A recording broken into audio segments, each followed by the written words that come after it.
In this video, we're looking at the chilling case of Gene Therno, a man who didn't realize that someone close to him was slowly developing a dangerous obsession.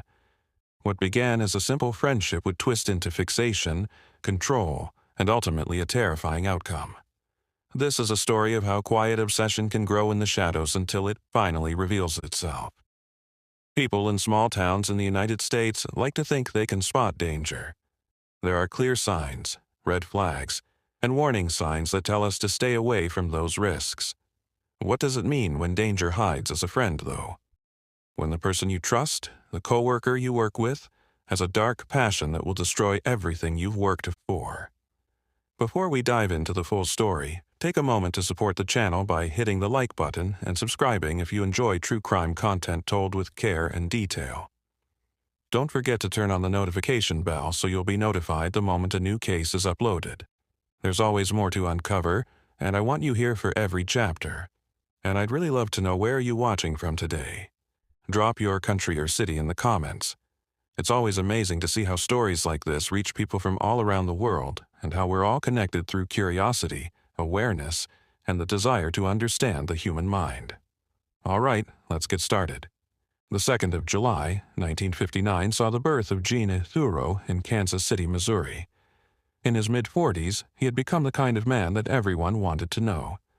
Charming, easy to talk to, and the kind of person who could walk into a room and make everyone feel at ease with just a warm smile and real interest in them. Gene was attractive, not in a flashy way, but in the quiet confidence of someone who knew what they were here to do with their life. He had served his country in the Air Force and then became an air traffic controller, which is one of the hardest jobs you can imagine. It wasn't just a job. It was a calling that needed steel nerves, laser-like focus, and the ability to make split-second choices that could save hundreds of lives. Gene was very good at it. His co-workers looked up to him. His bosses believed in him, and everyone who worked with him liked him. He was one of a kind because he made people feel important, heard, and seen. Gene loved dogs very much outside of work. He had 3 dachshunds that he loved and cared for like family. His friends said that he had a big heart and was always positive, looking for the best in people and events. People with strong hearts can still break, though. When Gene's wife got very sick, their 20-year marriage was put to the test. Gene took full responsibility for her care for months or even years. Every doctor's visit, every rough night, and every moment of fear and doubt, he was there. This was the personification of Jean's loyalty. Love shown through actions, not just words. Then, when she was finally better, after the crisis was over and things should have gone back to normal, she hit her hard. She was going to be with someone else instead of him. Think about that deception. He had given up a lot and spent a lot of time and energy helping her get better, but she still left. Jean was very sad. He was no longer married to the woman who had been his life for 20 years. Not because of sorrow or distance, but because she chose to end it. Gene did what many people do when they can't take the pain any longer. He threw himself into his job at the Nebraska control tower, where the hard rhythm of his job helped him forget about his sadness. But he couldn't help but think of her everywhere he went, the house they shared, the places they went, and even the co-workers who knew them when they were together. Jean made a choice in 2002, in a place where so many terrible memories were stored, he couldn't get better. His parents and brothers lived in Florida, so he asked to be moved there. He needed a new start and a chance to build his life up somewhere else. Gene worked with someone named Robert Dean Peterson at the Nebraska Control Center. He was known as Bob by everyone. Gene was friendly and open, but Bob was the exact opposite. He was quiet, shy, and hard to see. No one didn't like him. No one knew who he was. Bob didn't talk much about himself and didn't participate in the casual chats that help people become friends at work. But Gene had seen Bob more than he had seen Gene. He felt drawn to him in a way that wasn't just business respect or casual friendship. Bob was very interested in Gene. He looked at his habits, decisions, and way of life and slowly but surely started to act like him. Gene told Bob that he loved dachshunds, so Bob bought one too. When Gene drove a certain car, Bob bought the exact same model in the same color. It began small. There are echoes of Gene's life in Bob's. Their coworkers thought it was safe, maybe a little strange, but nothing to worry about. Gene was nice to Bob because Gene is nice like that. He was nice and friendly, and he never made Bob feel left out or weird. Even more, Gene seemed to be one of the few people Bob really liked being with. When Bob was with Gene, he came to life. He got excited and almost dizzy. His whole attitude changed. Gene had Bob's full attention, and it was clear that he was more than just impressed by him. Bob looked at Gene with full attention at all times, no matter what he did or decided. But respect had turned into something else, something darker. A quiet obsession that grew under the surface of niceties at work. Still, no one thought Bob was dangerous. Maybe odd, definitely lonely, but not dangerous. Anyone who knew Bob thought he was a nice person who was shy. Bob's response was very different from those of his coworkers when Gene told them he was moving to Florida. Everyone else agreed with Gene's choice to start over, but Bob seemed really upset. Gene might have been the only person at work who was close to Bob and made his days tolerable. Gene was now going. Gene moved on to a new life at St. Petersburg Clearwater International Airport in 2003 when he arrived in Tampa Bay. The Sunshine State was happy to have him. Because he was so friendly, he became a quick favorite among his new co-workers. Gene felt like himself again for the first time since his breakup. Making the choice to move was the right one. Then he met her. Her name was Juanita J.J. Formoso, but everyone just called her J.J. or J.J. She was also a single mother who worked as an air traffic controller and was well known in her job. Like Gene, she had just come out of a marriage that had lasted 20 years. They knew each other's pain because they had both had to start over. Gene didn't rush things because he was a gentleman. Their friendship grew slowly and carefully based on real connection rather than loneliness or desperation. But they had something special between them from the start that they should have kept safe and grown. They kept their relationship a secret at work for 2 years, not out of shame, but because they wanted to keep something important from their work lives. But as their love grew, Gene knew he had found what he was looking for. He didn't just see JJ as a friend or a way to forget about his ex-wife. She was his future. JJ was thrilled when Gene asked her to marry him. After a lot of pain and heartache, fate finally brought them together. They chose to build a new house in Lando Lakes, which is a safe, quiet, and beautiful neighborhood. It was the right place for them to start over. Their wedding was small, and only close family and friends were there. This was the first time in years that both Gene and JJ truly and fully felt happy. But they couldn't have known that their happiness was short-lived, and that the danger to their future was already happening and getting closer every day. 3 months after Gene moved to Florida, Robert Dean Peterson did something unexpected. He moved to Florida, too, and he went to work at the same place Gann did, the St. Petersburg Clearwater Control Tower. The simple reason Bob gave was that he, too, wanted a new start, and the center had openings. It would be silly not to take the chance. Gene wasn't sure what to think about it. It seemed like a strange accident, but Bob was a good worker who was quiet and professional. It could have been a chance after all. Gene and JJ both chose to sell their homes as they got ready to move into their dream home.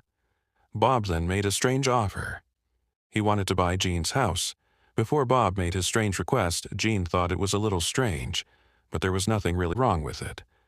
Bob wanted to buy the house along with Gene's sheets and pillows. Gene thought Bob was kidding, a person who wants to buy someone's used bedding. Gene did not leave his bed sheets behind even though the deal went through. Bob's sadness was clear and made me feel uneasy. Gene and JJ's new house was finally ready in 2006. They were so happy and excited to start this new part of their lives together. But Bob wouldn't stop pressing on going to see them at their new home. Despite saying he had a special present for them to mark their start, he was unable to bring it to work. This made the couple feel bad.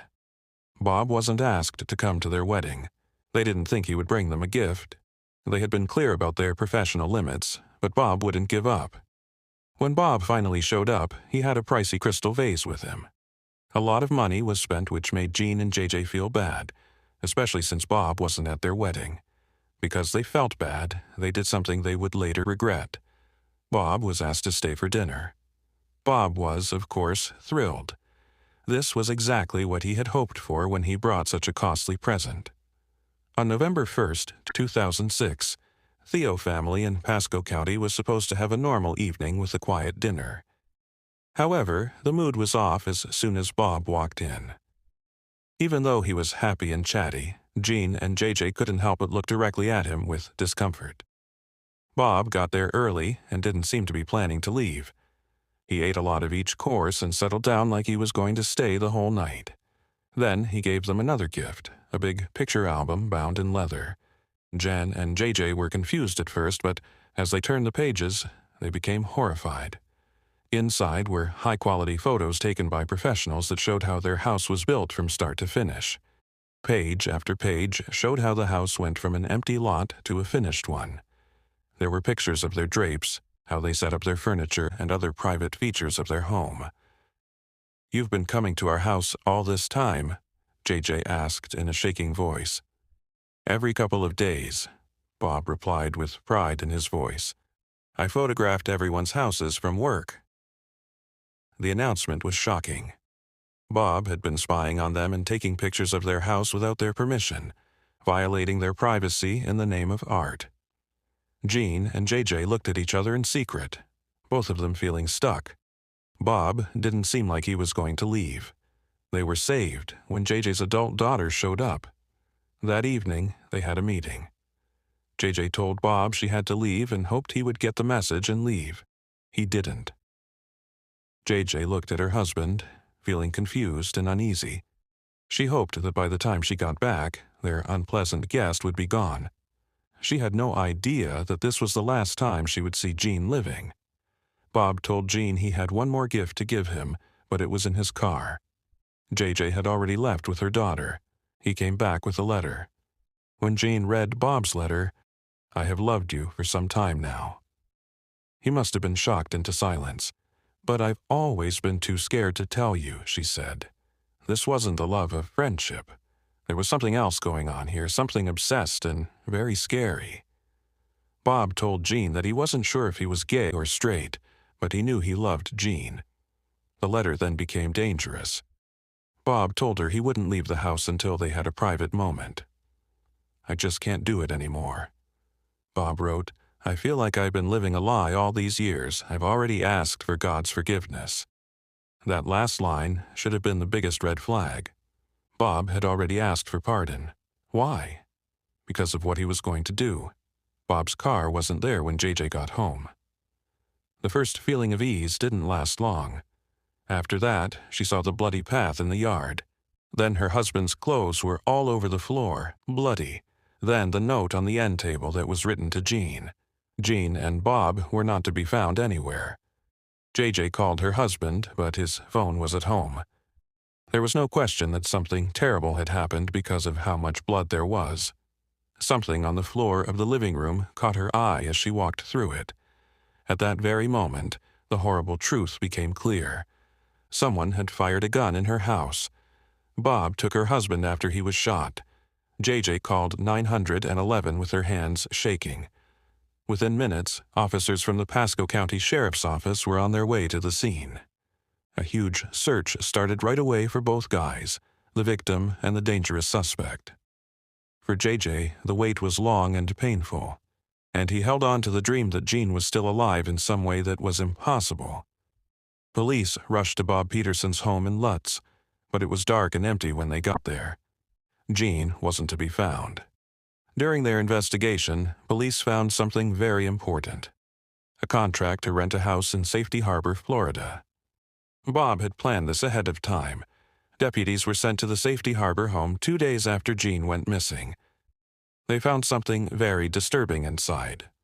Robert Dean Peterson was lying on the bed in the master bedroom in just his pants and a t-shirt. He had killed himself. Galen Eugene Gene Therno was also shot and lying next to him on the ground. The shot stopped the fighting, but it wasn't over yet. The fact that Gene's body had been cut up showed how deeply obsessed Bob was, which was terrifying. Robert Dean Peterson had followed Gene across state lines, gotten involved in Gene's new life, and invaded Gene's privacy. When Gene turned him down, which he knew would happen, he did something horrible. Then he killed himself because he couldn't face the effects of what he had done. Everyone who knew Gene Therno was deeply saddened by his death. But JJ was especially affected. She had finally found happiness and had built a home and a future with the man she loved. Now she had to understand how one act of intense violence had destroyed everything. When JJ talked to the police, she told them about Bob's strange behavior around Gene, but she claimed she didn't know how bad his obsession was. How could she have known? Bob had seemed harmless. Just another coworker. Maybe a little strange, but never dangerous. When the police found out that Bob had asked Gene to go on a date that night, JJ was sure that her husband had turned him down firmly. Gene would never have felt the same way about Bob. Following this terrible event, JJ showed a great deal of kindness. "I don't hate Bob," she said afterward. "How can you hate someone who is mentally ill?" he asked on Investigation Discovery. She thought about the good things that had happened in her life and said that she was thankful to have known Gene and known what it was like to be truly loved. It's been very hard to deal with such a tragedy. But JJ says that her faith in God has helped her stay strong. She wants to keep her current life quiet, but it looks like she has found some peace and moved on, taking Jean's memory with her. This case brings up scary questions about addiction, the warning signs we miss or ignore, and the danger of someone who doesn't see another person as a person with free will and agency but as something they want to possess. The impersonation, the request for personal things, the unwanted surveillance, and the stalking across state lines were all signs that Robert Dean Peterson was acting in a dangerous way. All of the acts, though, could be explained away on their own as strange, socially awkward, or harmless.